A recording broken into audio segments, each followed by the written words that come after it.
Bom dia, me chamo Ítalo Soares, sou estudante do curso de Interdisciplinar e Ciências e Tecnologias da UFERSA. Fiquei responsável por apresentar para vocês sobre a norma regulamentadora 7. De início, gostaria de fazer uma introdução sobre o que são normas regulamentadoras, quando foram criadas e o objetivo. O que são normas regulamentadoras? São orientações que definem procedimentos que devem obrigatoriamente ser aplicadas para a proteção da saúde e segurança dos profissionais.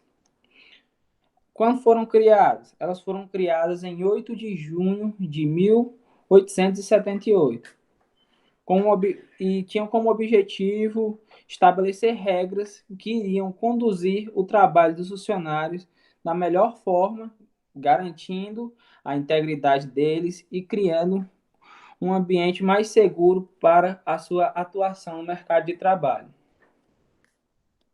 Agora eu irei falar um pouco sobre o que é a NR7, qual o objetivo, quando foi elaborada e o que é o PCMSO. A princípio falarei o que é. O que é a NR7? É uma norma regulamentadora que visa melhorar as condições da segurança dos funcionários. Foi criada com o objetivo de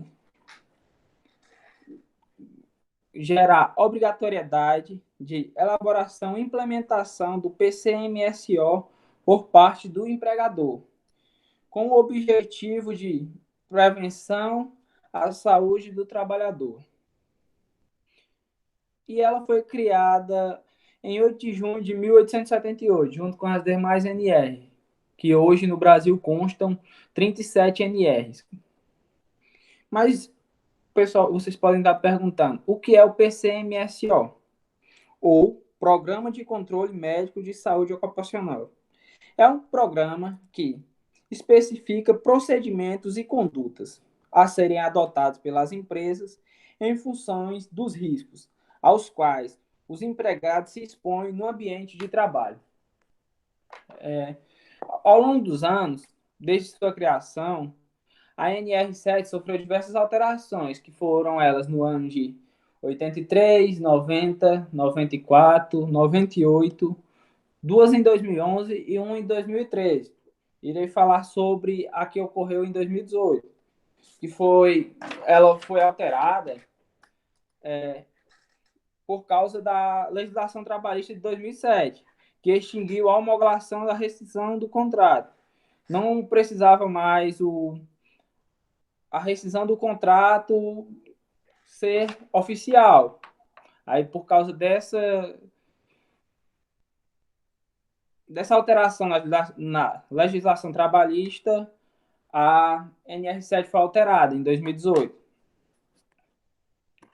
Sobre as responsabilidades do empregador. O empregador tem como responsabilidade garantir a elaboração efetiva e implementação da PCMSO, custear sem ônus para o empregador todos os procedimentos, indicar um médico responsável pela execução. O empregador deve custear do próprio bolso os exames responsáveis, os exames que constam na PCMSO. Ele deve custear para os seus funcionários. E o empregador deve indicar um médico responsável dos serviços especializados em engenharia e segurança e medicina do trabalho da empresa. E caso a empresa não tenha um funcionário desse, ela deve contratar um que irá ficar responsável pelo PCMSO. Também posso falar sobre isso, que algumas empresas elas não são obrigadas a contratar um médico coordenador para coordenar o PCMSO, mas é sempre recomendado ter um profissional desse tipo, pois ele ajuda a evitar e prevenir acidentes que possam ocorrer futuramente. Um exemplo de empresas que não são obrigadas a ter um funcionário desse são as empresas de grau de risco 1 e 2, que possuam até 25 funcionários, que é de acordo, e essa tabela é feita de acordo com a NR4. Esse funcionário ele fica responsável pela avaliação do ambiente de trabalho.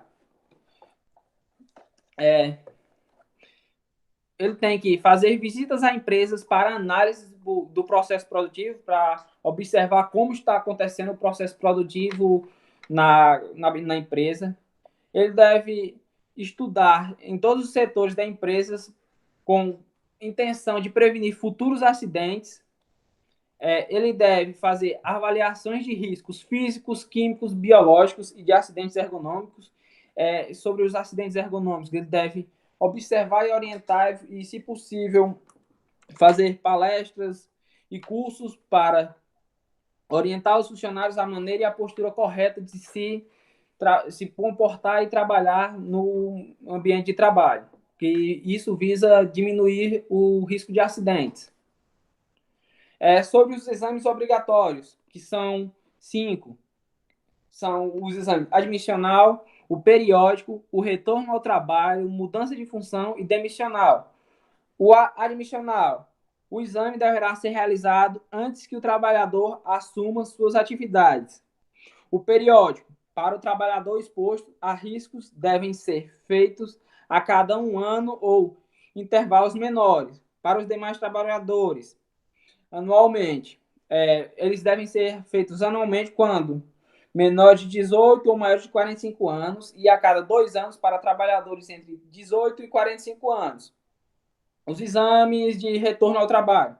O exame deverá ser feito no primeiro dia da volta ao trabalho do trabalhador, ausente por um período de 30 dias ou mais. Um exemplo é quando a mulher fica grávida.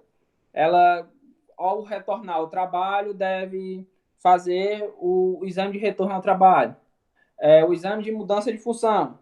O exame será realizado antes da mudança de função.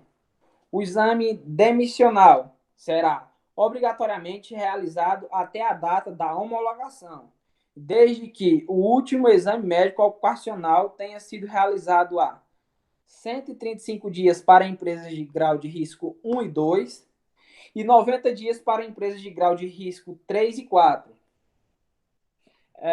Falar agora um pouco sobre atestados médicos ocupacionais, ASO. O ASO deverá ser entregue em 2 vias. Uma via ficará com o trabalhador e a outra para a empresa, para que possa, se futuramente precisar constatar que o funcionário apresentou um atestado médico, ou o funcionário precisar provar que naquele período estava ausente, pois estava de atestado. Deve conter identificação de riscos ocupacionais específicos, procedimentos médicos realizados, aptidão para o trabalho, nome do examinador e do coordenador. Dos primeiros socorros. Todo estabelecimento deverá estar equipado com o material necessário à prestação dos primeiros socorros, considerando-se as características das atividades desenvolvidas. Deve-se manter esses materiais guardados em locais adequados e aos cuidados de pessoas treinadas para esse fim. E é só isso que eu queria apresentar para vocês sobre a NR7 e aí estão as referências que peguei para a apresentação desse trabalho. Desde já, muito obrigado e um bom dia a todos.